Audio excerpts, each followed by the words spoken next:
Allah says in Surah Al-Imran chapter 3 verse number 104, let there arise out of you a band of people that invite people to the truth. Let there arise out of the ummah a band of people that invite people to the truth, forbid them from doing what is wrong. These are the people that shall attain felicity.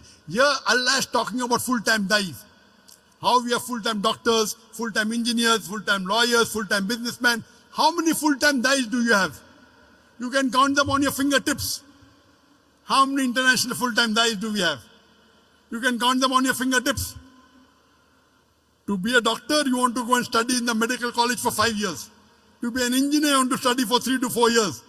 Dai, you want to become overnight. Why? So Allah is talking here, being a part-time dai according to Surah Al-Asr is a fard on every Muslim. But here in Surah Imran chapter 3 verse 104, Allah is talking about full-time dais. Let there arise out of you full-time dais. And Allah says, these are the people who shall attain felicity, will be given a higher status in Jannah. Allah says in Surah Naik chapter 16 verse 125, Udu ila sabili rabbika bil hikmah wal mau'izatil hasana wajadil billati ahsan. Invite all to the way of thy Lord with wisdom and beautiful preaching, and argue with them and reason with them in the ways that are best and most gracious. Here Allah subhanahu wa ta'ala is giving you another strategy of dawah.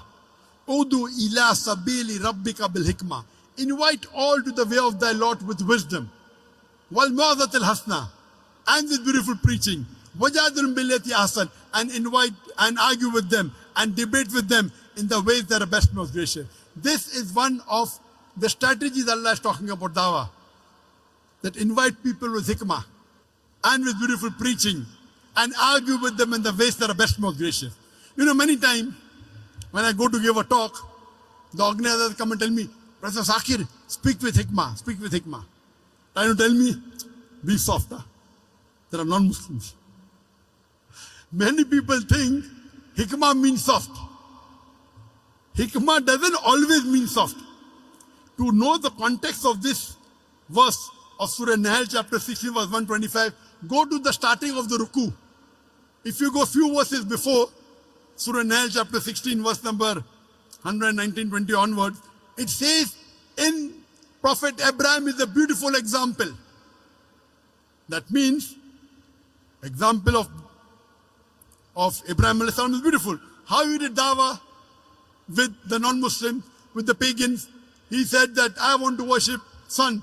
Then the sun said, oh, the moon, I want to worship the moon. Then he wants to worship the wind, want to worship the other thing. Then he said there's only one true God. What does he do? He breaks the idols. And when they ask who broke the idol, he said, ask the big idol. They said he cannot speak. Then how do you worship a thing which cannot speak? He broke the idol, that was hikmah. So hikmah always doesn't mean soft. Hikmah means saying the best thing. Most of the time being soft is good. Sometimes being harsh is good. A father is cruel to be kind. If your son wants to jump and say, I want to jump, I want to be Superman, what will you do? Oh, take toffee, don't jump. No, I want to jump. You will give one tight slap. Sit down. No, I want to jump. I want to fly in the air. You will give one slap. Why? A father is cruel to be kind. Because slapping is the best, otherwise he'll die. So sometimes they have to be tough. Most of the time soft. So we as dais, we know our job. Allah says in Surah Nahl chapter 21 verse number 7 and Surah Nahl chapter 16 verse number 43 and Surah Anbiya chapter 21 verse number 7, Fas'alu ahli zikri in kuntum la ta'lamun. If you don't know, ask the person who is knowledgeable. This is my job. It's my profession. Being a dai. He could, Brother Zakir, speak with hikmah. Telling me. I know what is hikmah. He doesn't know the Quran. So hikmah, most of the time is soft, but sometimes you have to be tough. So this is the guidance Allah gives. Udu ila sabili rabbika bil hikmah wal mau'izatil hasana wajadil billati ahsan. Invite all to the way of thy Lord with wisdom and beautiful preaching, and argue with them and reason with them in the ways that are the best, most gracious. Oh, Dr. Zakir, why do you debate? Allah is telling, وَجَادِلْهُمْ بِالَّتِي أَحْسَنُ. One of the translations argue, one of the translations debate. Debate with them in the ways that are best and most gracious. You do what is best required.